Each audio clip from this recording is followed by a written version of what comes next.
If you are new to the Be Your Own Kind brand, welcome. If you like what you hear and see, please subscribe to the Be Your Own Kind YouTube channel.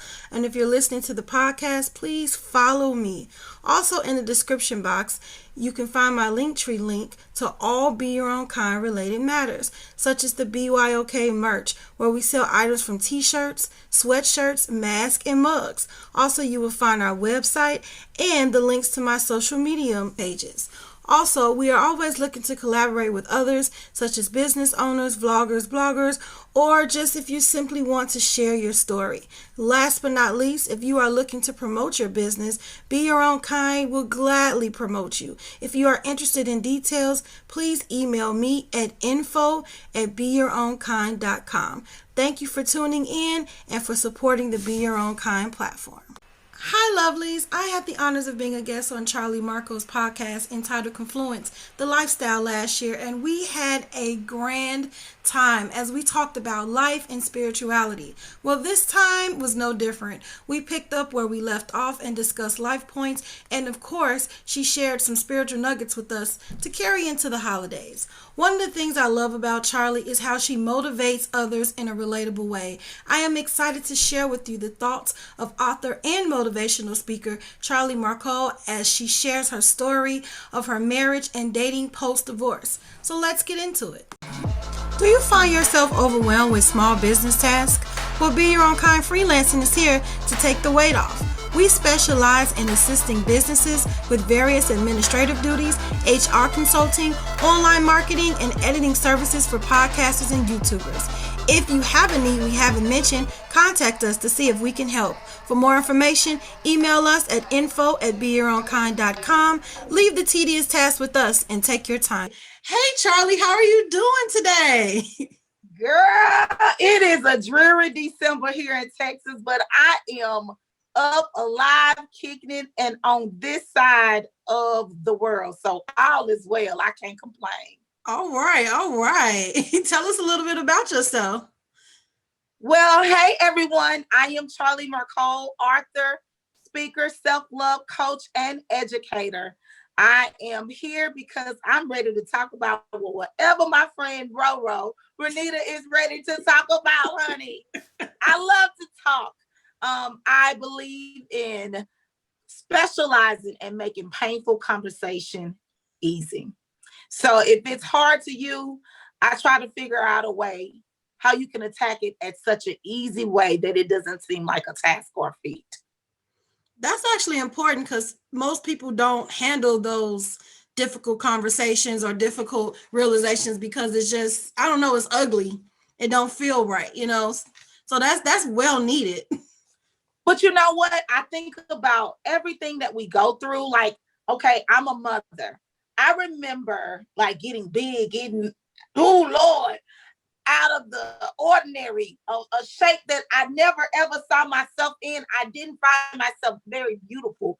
But when I gave birth, I brought something to life. It was the most beautiful experience, and it was the most beautiful thing that I've ever held in my hand. And I might be a little bit biased, but I think about it, even when I go to the beauty shop, even when I get braids, I look like a mess. It's all over my head. But when I get done, baby, I come through shining like glow. You know what I mean? And so I think that every process that we go through, be it physical, be it mental, be it spiritual, it's ugly. But when we go through it, get through it, we are beautiful when we come out. I like that. So what made you get into self-love coaching? What exactly is self-love coaching? Oh, what made me get into it is because I realized I needed it. Okay. So I am one that believes, like, I speak from experience. I cannot talk to anybody about anything that I have not lived through. Right. I am a stickler about that. Like, like I don't get advice from people that have not walked in this shoe and have somewhat of the testimony. So I got started in this industry after my divorce, failed marriage. My self-esteem was low, like low, like low. And I needed someone to pull me back up out of the miry clay. and a coach did it for me. And then when I started to opening up and blossoming, the coach thought, hey, this is something that you should look into. Other women need to hear your story. Other women are going through the same thing, but if everybody is silent and no one is sharing the story, then what? Then what? So that made me decide, okay, all right. See, part of the problem about sharing your story is that you don't want people to judge you.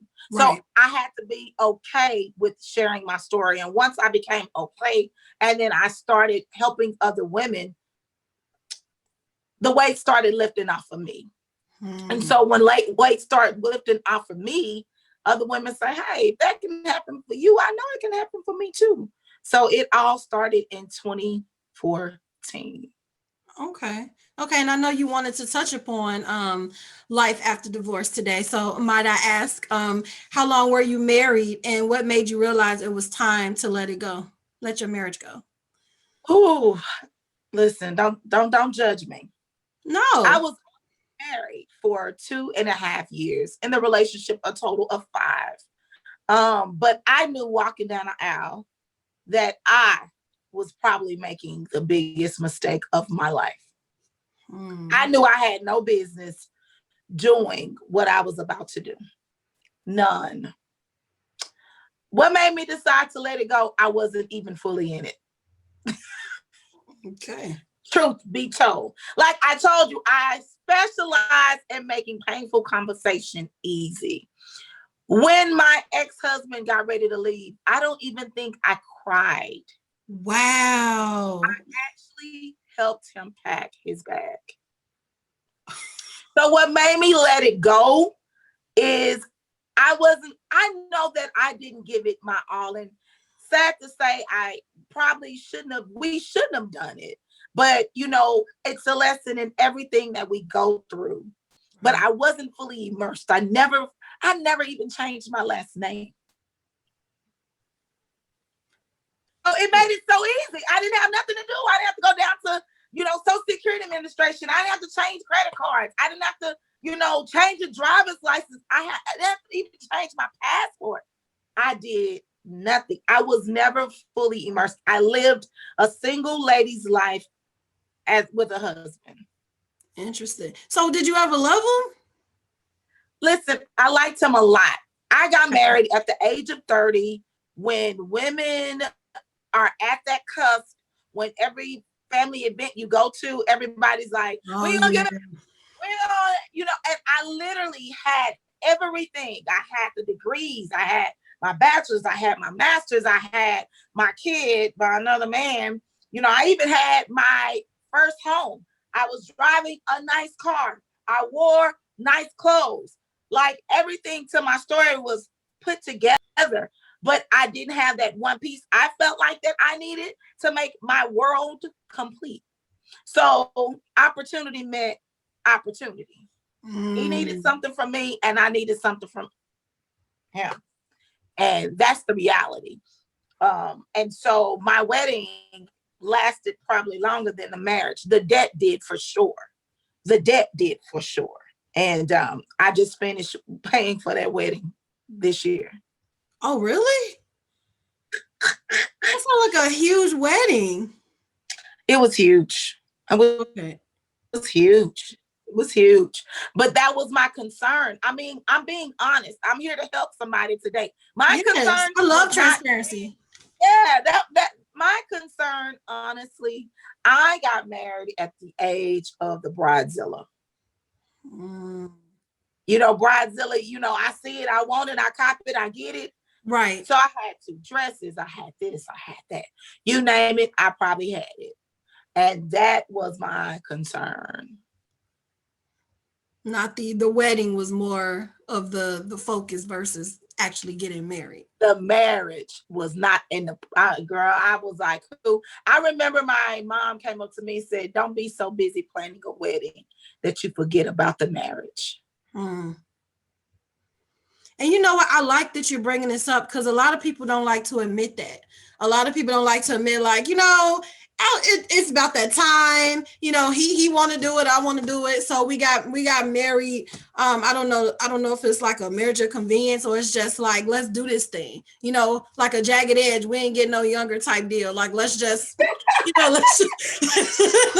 and people don't like to admit that. And even with me being married, sometimes I still have to do those check-ins. Like, is this still adding to my life? Am I still happy? Am I with him because I'm comfortable? Am I with him because I'm still in love with him? So even when you're still married, you still need to do those check-ins, because if you don't, you'll find years passing and you're in an unhappy situation. So, Mm-hmm. Yeah. yeah. So I like the fact that you were like, look, I wasn't really in this for the marriage. I just wanted those pictures and he wanted to do it. So we did it, so I like the accountability, and that's a real story. Yeah. And let me tell you what else. Social media was getting ready to pop off. Like you were new to the gram, new to Facebook. And so, it was like, look at me. I mean, now this is all about a show, and I can literally see when it's for a show and when it's for real. But listen, I was just in that space. Thank God for deliverance. Thank God for deliverance. Thank God for deliverance, because I look at it differently now. And that is what that was all about that learning lesson.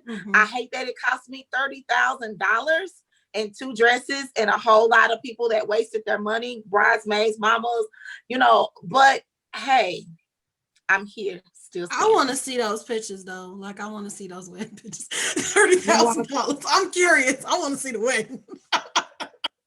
So I'm gonna rearrange this next question, because you did mention when you were married, you were still living the single life. How is it? What am I trying to say? Are you living a different type of single life now? Are you still just following the same patterns, or dating? I don't know. I'm trying to think. Dating with purpose. Yeah. I live a different type of life now. Okay. So I'm glad you asked that. That is a great question, because you continue to go through the same grade at school because you flunk, right? So let me take that higher. You continue to go through the same lessons because you're not learning it. Right.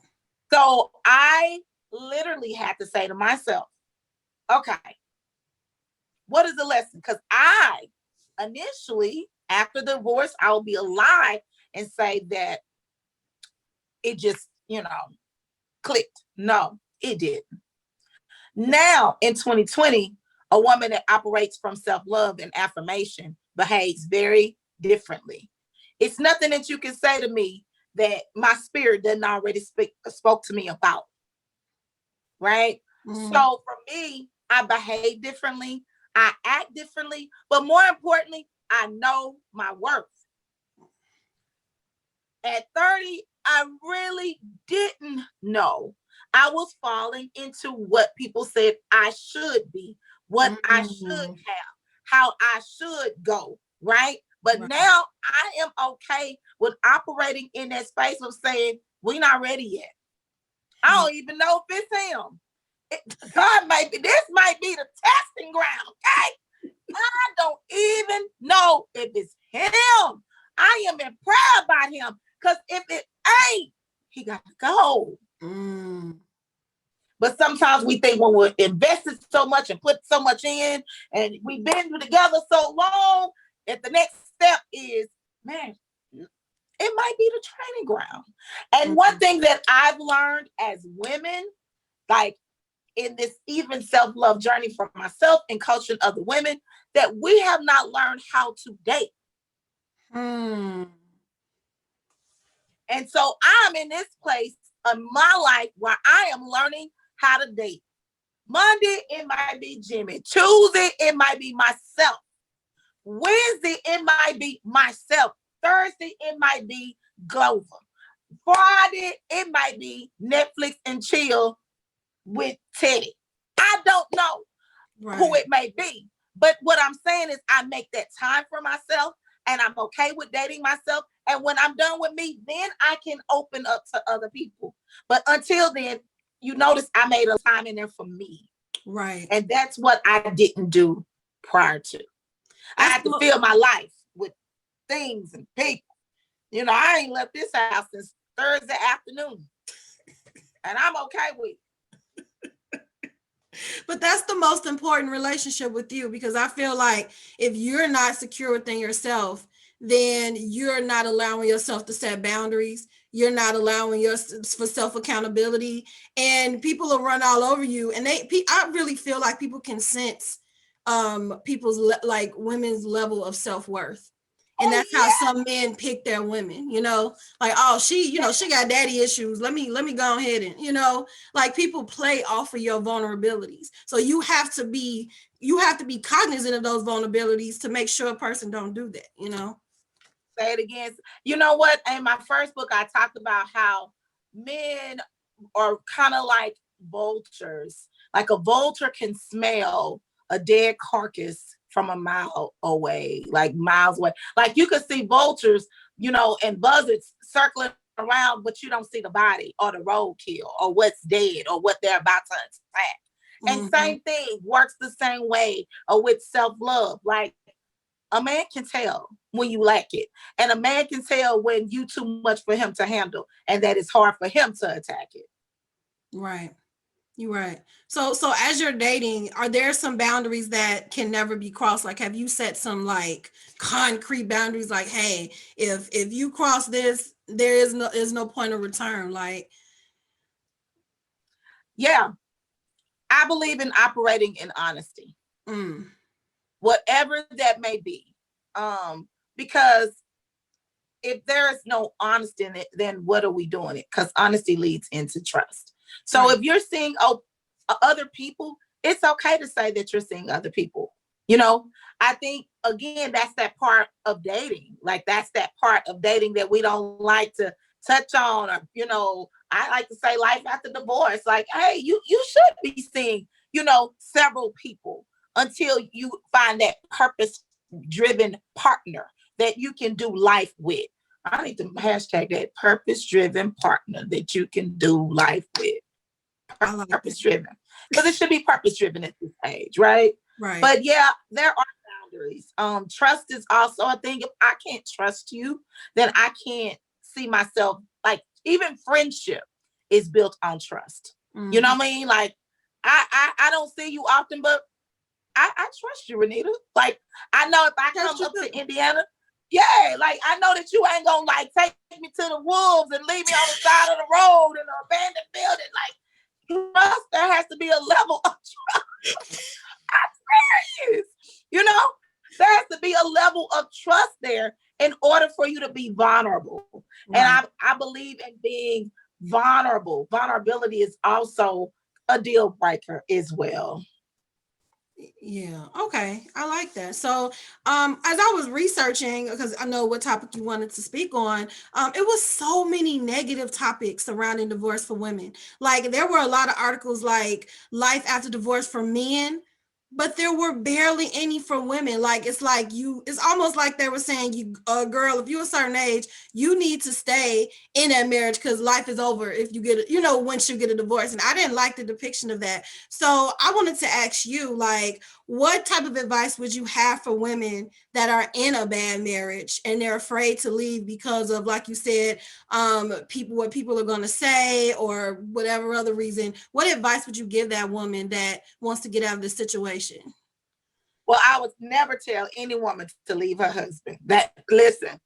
Right. I'm because that's something that I'm a stand on that, because honey, I don't know. Yeah, I'll never ever tell any woman, to leave her husband, but there are grounds for divorce.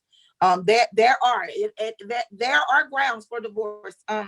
Because I had to research that, and there are biblical grounds for divorce as well. But I would tell any woman to make sure, that she's done her research. Like, find out what the state laws are concerning divorce. If you stay in Texas, there's no such thing as alimony. So if you're like, maybe in a divorce for financial reasons, you need to sit down and see what your state says about alimony, about if you have children, child support. all of those other things. You want to definitely research the law. In the state of Texas, your ex-spouse can't get your retirement funds unless it's been at least 10 years. Well, okay, praise the Lord. I didn't fall under that category, so my retirement was left alone. But in some states, they are able to mess with that. So you want to make sure that you have done all of your research before you step out. Also, make sure that you protect yourself. So if you feel like you're fearing for your life, you want to make sure that if you, wherever you move, there's security. There's things that can protect you. That, you know, if you're going to live with your mom, make sure that your mom knows, you know, all of those things. And another thing, when you're ready to leave, I'm going to say this. I know as women, sometimes we protect our relationship, like we protect it, like we don't say. But if you are in an abusive space and place, somebody needs to know and start with the police. So when you do make that move, everybody's not like, okay, she done snapped. This has been ongoing. That's the thing right there. And that's why I like the fact you said you would never tell someone to leave their husband. And I've had people come to me married and they'll be so upset. And I would say a lot of things like, okay, well, look at it from your side. Is this a reaction, or is this, you know, like, let's do some problem solving. Let me be a mediator and things of that sort. But I would never say out my mouth, girl, you need to leave them. And a lot of people, like when me and my husband were going through rocky periods, kind of felt like, what are you staying for? Why do you da-da-da? And I'm just like, I love him though, you know. And that's another thing, when you're dealing with matters of the heart, you really got to be careful what you tell people, because if you go back, people gonna say, I thought you said, right? I thought you said, girl, I thought you said. You like, oh my God. That's why I said, if you make up your mind, right, and you've been in an abusive place and space, then and only then tell somebody. But like, and you should tell somebody, like the cops, if you're in that place now. But like you said, if I decide to go back to them, then people look at you crazy. Like, you did what? And you're like, I loved him. I thought you said, you know, your friends will make you remember, I thought you said. Like, girl, right. I did. And then they don't forgive him ever. They don't forgive him ever. Like, y'all been moved on. Never forgive. Never. They riding until the wheels fall out. Family and friends, they got your back. Like flow fat ties. Like, girl, no. That's him. That's why I was like, if you don't, you keep it to yourself. If you don't want the repercussion, make sure you leaving before you say certain things. Yes. Girl, look at him over there. Right. Yeah. You know how we do, girl. It don't matter the state. You know how my people are, honey. So I have something that it hit my mind this morning. So how was your son affected by the divorce? So I'm not a player. I just crush a lot.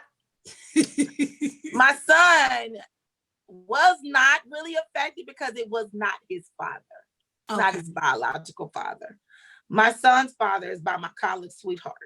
See, that's why I became a self-love coach too, because I had to figure out why all of these little pockets of what's going on. Mm-hmm. But my son was really elated when it was over with, because he felt like his mom wasn't his mom. Okay. Yeah. And I like that. Like when I was growing up, I think my parents were divorced when I was like 4 or 5. So I didn't really know what was happening. I was too young. So growing up, I'm like, oh man, I wish my parents would stay together. And now as I became an adult and was just listening to, I'm like, oh man, my childhood would have been tumultuous had y'all stayed together. Like, yes. Maybe it was best. I wouldn't want to see my parents growing up, like me growing up, watching them be miserable. You know what I'm saying? So yes, I know exactly what you mean. Yeah, so I just wonder because I did cling to my stepdad. My parents have been married; both of them been married 3 times. So I've have some attachments like to all my step parents. I keep in contact with all of them. So I was just wondering, like, did that affect him in a way? Like, was his dad, was his dad like active in Doesn't his even life or? communicate with him at and because his dad is so prevalent. I'm thankful in that Oh, department because his dad is really prevalent in his life. And okay. so like, it never missed a beat. Like my son, I sometimes feel like I had a baby for a man. My son absolutely adores his father. So that relationship didn't affect him much. And for that, I am thankful. Yeah, that's awesome. That's awesome. So we have a staple question here at the BYOK podcast. And that question is, if you could describe yourself in one word, what would it be and why? Oh, sure. I made up this word and it's the word for my podcast and it's confluencer. Hmm. Confluencer, it's where confidence meets influence. I want to be a contagious influence everywhere I go. I want to be a light, the light that shines in a world full of darkness. And so I try to live my life with God as a head and, putting me behind. But when people are like contagiously drawn to me, it's God's light that they see in me and not anything else. So I call it confluence. I love that. I love that term. When because I had the honors of being a guest on your podcast, and I looked up there. I'm like, what is confluence? But when you listen to the podcast, you actually define it. So I'm like, all I had to do was press play, right? So when I was listening to your podcast, I was like, oh, okay. Oh, Listen, I love a that lot of term.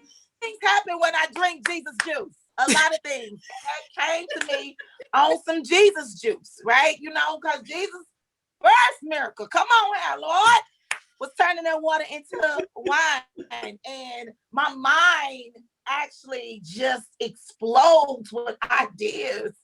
And that was one of those cases that it just exploded with an idea. And I was like, I like the word. I like the word. And I just want to be a contagious influence, full of confidence, affecting women in a positive way for change, using gift skills, talents. Like it's just encompasses a whole lot.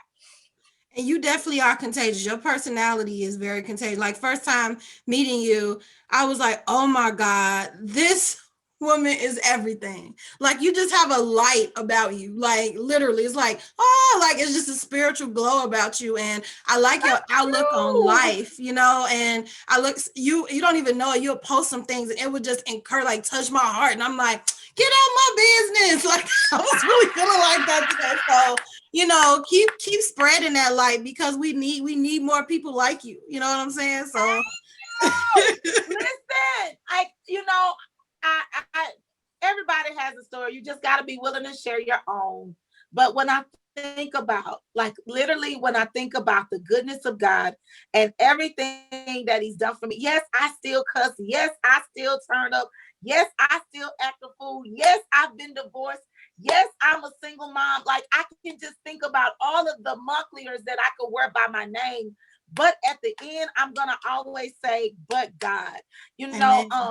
and I look at it as God never came to save the perfect person.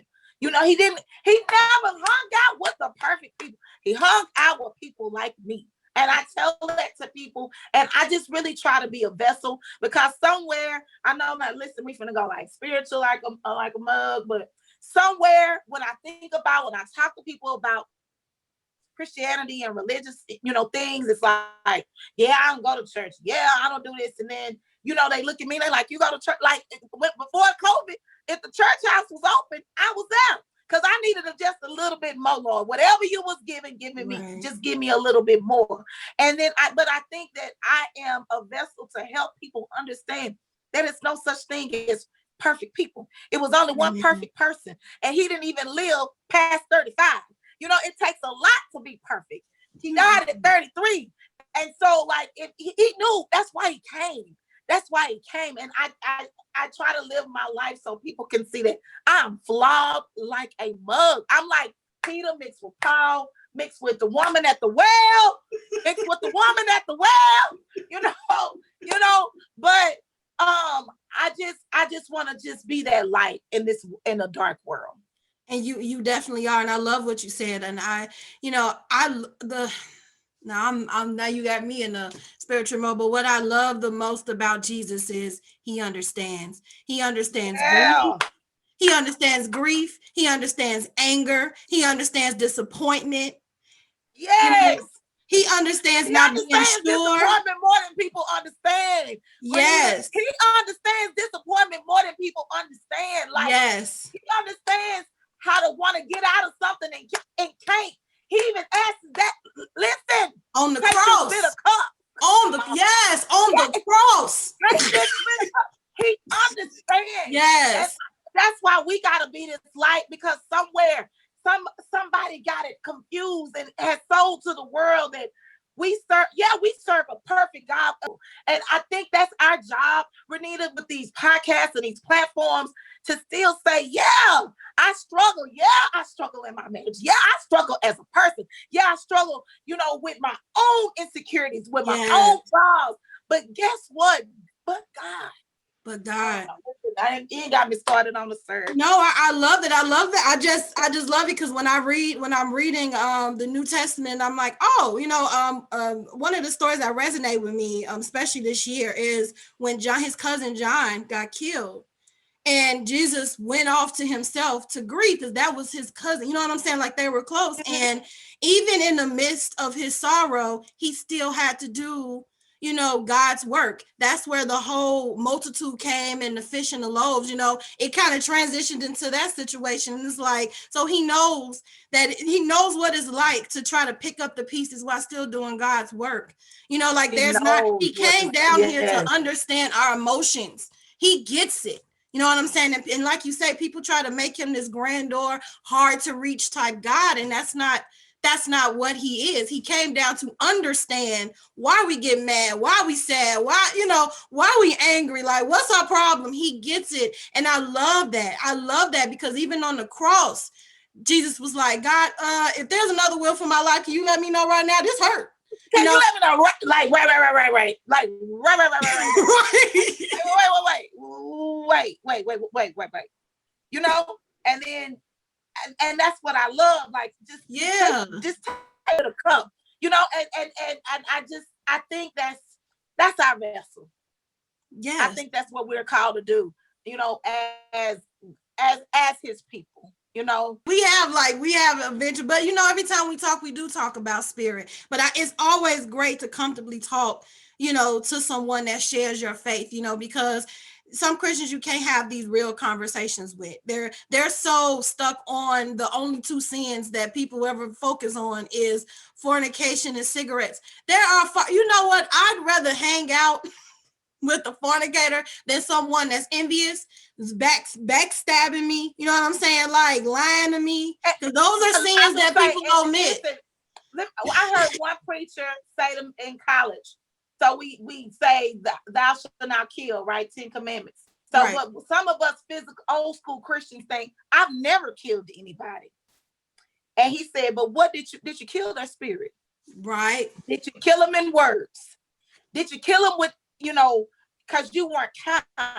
Right. And I was like, God, because see, we are like stuck in a box per se.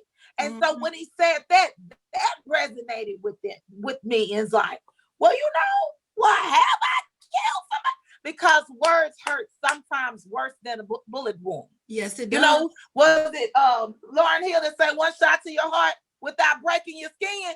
Yeah, that's the word. What, like you have pierced me with your words. So yeah. Yeah, and that stuff resonates. I can remember that stuff as a kid. I can remember some stuff that was said to me years ago, 20, 30 years ago. Like it happened, but I don't remember too many physical wounds. So you're right. So you're right. We done got deep. what are you up to? What's your upcoming projects? I am working on a project that I'm trying to release for my 42nd birthday.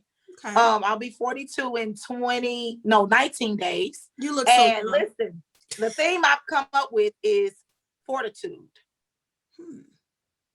You know, fortitude. 42, but fortitude. I'm standing firm, I'm standing tall, and I'm standing proud, regardless of everything that I've gone through. But I'm working on this new book, and this title is gonna mess the world up. It's gonna catch everybody by surprise.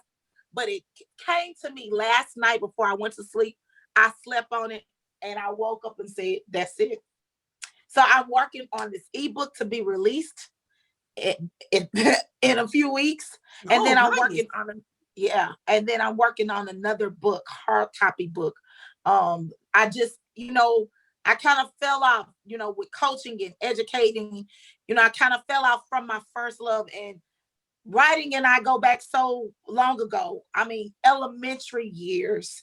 I've been able to express myself through writing when I couldn't express myself with words. And I'm going back to my first love, and she don't judge me. We just go loose leaf and pen and paper. We go. Mm-hmm. And so I'm coming back to my first love to give a new spin on even how I write. Usually I'm a non-fictional writer, but this time I'm writing from a fiction standpoint. So that's the challenge too. I can't wait to read it. I'll read it, I'll review it, and I'll talk about it. Thank you. I cannot wait. So where can people find you, Charlie? Oh, I would love for you to find me. My new website, I, relaunched my new website during COVID. COVID has been a great thing for me. Literally, I was on the verge of a breakdown. And like we said before we went live, God said rest. God said, I'm going to give you some rest for your weary soul.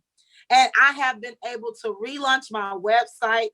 The new website is www.iamcharliemarcol.com. That is CharlieMarcol.com. And I am found on all social media platforms as Charlie Marcol. Not Mark. People say Marcol wrong, but it's just literally pronounced how it's spelled, Marcol. Okay. Well, I look forward to your book. I look forward to your future endeavors. And I look forward to our conversations. And you stay encouraged, man. You stay encouraged, and thank you for taking time, out of your day to be a guest on the podcast. I really appreciate it. I really do. I'll do anything for you. You know that we connected in Chicago last year, and you became a gleam of light for me, a go-to light. Because Chicago is like a very cold, dreary. It was cold. Y'all are used to it up there, but for me, I'm not used to that type of life. But it was a very cold and dreary weekend that I do remember. And you were just like that gleam of light, like, oh, we laughed so hard, so long. I think at the comedy show, we got us a good kiki in, and we just, we said that we were going to keep in touch, and that we did. And for that, I am so grateful and thankful for our friendship. So anything for you. Oh, thank you. Thank you. Same for you. Well, anything you want to add before we sign off? No, that's it. I just want you to have a marvelous holiday season. Okay, and same for you. And everyone, don't forget to be your own kind and take care of you and take care of each other. Until next time. Bye.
That's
imperfect